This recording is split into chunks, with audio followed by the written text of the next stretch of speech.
किसी के दूर जाने से, ताल्लुक टूट जाने से, किसी के मान जाने से, किसी के रूठ जाने से मुझे अब डर नहीं लगता।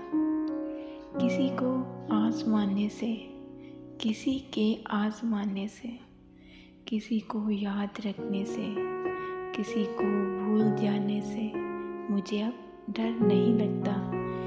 किसी को छोड़ देने से, किसी के छोड़ जाने से, न शम्मा को जलाने से, न शम्मा को बुझाने से मुझे अब डर नहीं लगता।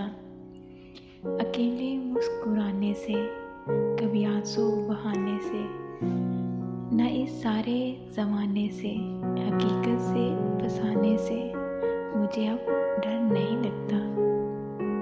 किसी की नार साई से, किसी की नार साई से, किसी की पार साई से, किसी की बेवफाई से, किसी दुखे इंतहाई से मुझे अब डर नहीं लगता। ना तो इस पार रहने से, ना तो उस पार रहने से, ना अपनी जिंदगानी से, ना एक दिन मौत आने से मुझे अब डर नहीं लगता। मुझे अब